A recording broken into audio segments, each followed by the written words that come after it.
are you, what are you guys hoping to get out of this meeting and in terms of your own research interests? Well, I think one of the things is just that, you know, the mountain meteorology profession is growing both in the United States as well as it has a lot of international interest. And it's a community that has a lot of participation from Europe. So it's a real opportunity. It actually alternates years with the ICAM International Conference on Alpine Meteorology. And so that's a way to sort of train others. And we've been very fortunate. This conference, as well as the last one, has had participation of well over 150, 170 people. So it's a growing field. Why is that? Well, that's a good question. We're not sure why, but over the course of the last 10 years or so, the number of people attending our conferences has increased. This year we've had the number of abstracts submitted originally was 183, which is quite a bit more than a normal year. Sometimes that's because of the venue chosen, that it's such a nice place to come, but I think that there's more behind it than that. It seems like there are more people getting in meteorology.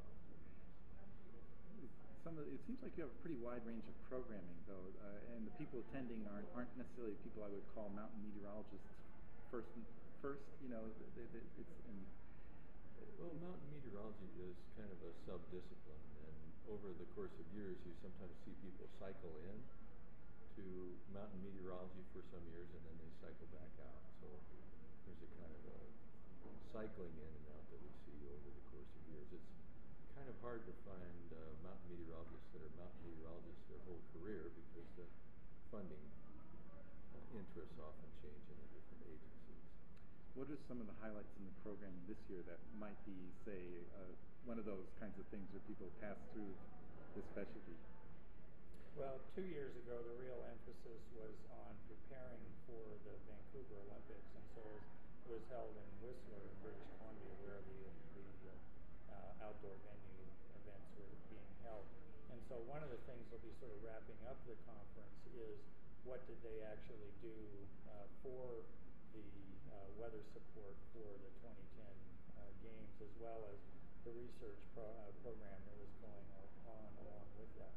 And there's a lot of other field projects that people will be talking about, some that have already been held, and so the research is fairly mature, as well as people announcing new ones as far as different projects. It includes one that we're involved with, which is dealing with really poor air quality issues in urban basins.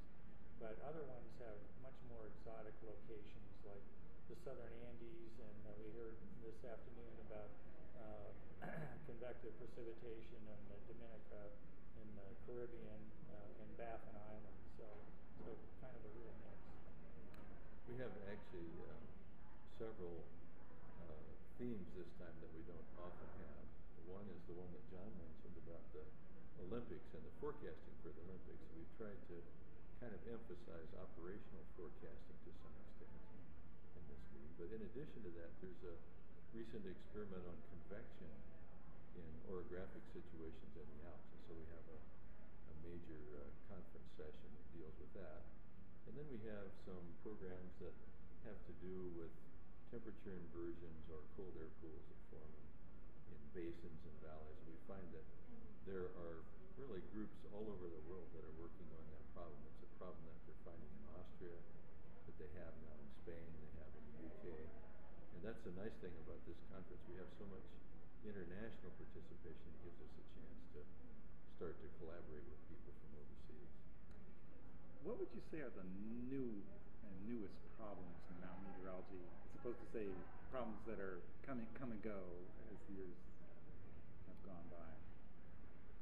Well, certainly one, and we actually don't see a lot of it here at the conference, but is wind energy, and so you see it here in terms of the research that's being done, in terms of modeling and observational systems. But it's not really a significant aspect of a lot of the talks, but it underlies a lot of the issues that people will be talking about. Just what are some of the characteristics of the boundary layer and complex terrain and those kind of things. So it has a lot of applications. I would say there's maybe another fairly new research area. We've had talks on it over the last couple of conferences, but it has to do with very small scale meteorological features that are produced by orography. And an example of that would be mountain rotors that form in the lee of mountains when you have strong winds coming across the ridge. So we've had a real increase in the capability of models to be able to model these very high resolution sorts of events. And we've also had quite a change in the observational equipment that can be used to sense those in terms of LiDARs, radars, and aircraft operations. So I would say over time that we've started to focus on some new problems that are on a smaller scale than we've dealt with before.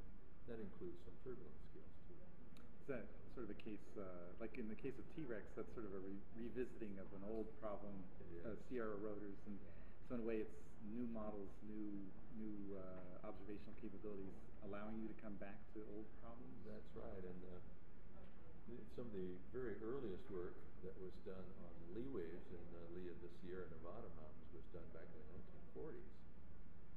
But at that time they didn't have the capability of really looking into these rotors. And of course, during that experiment they had a research aircraft, a glider, that was actually broken apart by a rotor. And fortunately the pilot survived. And so we know that it can be hazardous to aviation. And now that we're starting to get the modeling tools and the observational tools, and we're starting to look at some of the smaller scale features, some of the rotors we've discovered have sub-rotors within them. And these are things that are scales, that are on the orders of tens of meters.